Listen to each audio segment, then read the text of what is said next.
That's right. Motherfuckers became pirates after, they was pirating, just, hitting them goddamn European ships and shit. So that's where they made the treaty. But I just wanted to end on what you're saying because it seemed like they doing exactly what they always been doing. What people will say is that African people sold African people into slavery. They just will not specify that the majority of them so-called Africans was Moors. In 1999, Mateo Curacao, as president of Benin, Africa, came to the United States of America to do three things. The first thing is to apologize. The second is to seek forgiveness.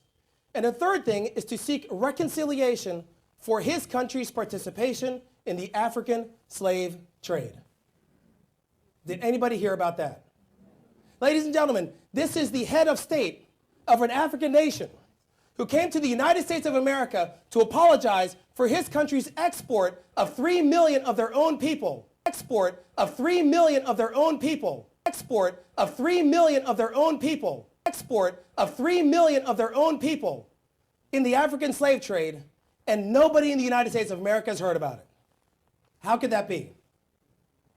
I'll make it even more profound. In 2003, he sent a delegation to tour the United States, churches and schools, to do the exact same thing, to apologize, seek forgiveness, and reconciliation for his country's participation in the African slave trade. These the motherfuckers already selling ships. These was the motherfuckers that already had the inroads into Africa because the Arab slave trade had went on 1,000 years before the Europe. So all of the trails, all of the trading routes all through Africa was already laid out. So a lot of people don't understand. See, and Dr. Ben and Dr. Clark brought that out because a lot of people want to say that,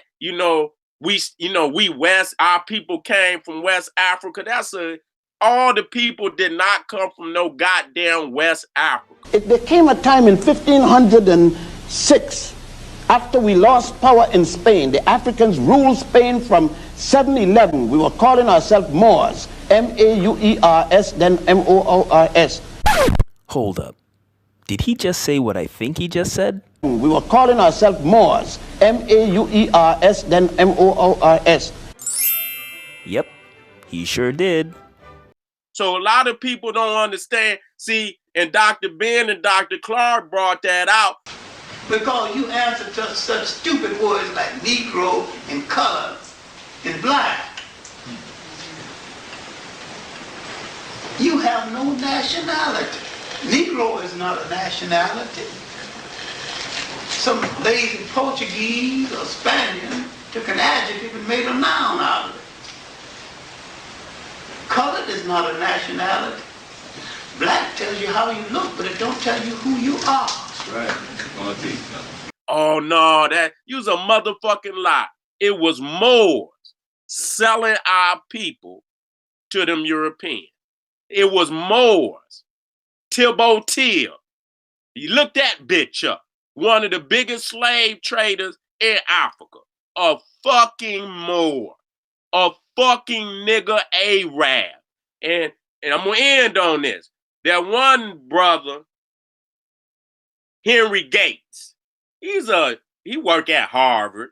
You could go look it up. He did a series where he went all over Africa, and he went on the East Coast where the Muslims were. And it was a Muslim, dark than a motherfucker. And he asked him, "You African?" That motherfucker looked at him like, because that means slave to them. He said, you know what this motherfucker said? He say, my blood, if you ask any black tells you how you look, but it don't tell you who you are. Right. The name of a people must relate them instantaneously to land, history, and culture. And anytime you call a people by their right name, Anytime you call a people, name a people, and fail to relate them back to land, history, and culture, you have called them out of their name. There's no black land or black hole.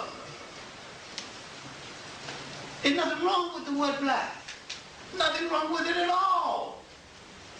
Only it doesn't relate to a country. Common sense was made before book sense.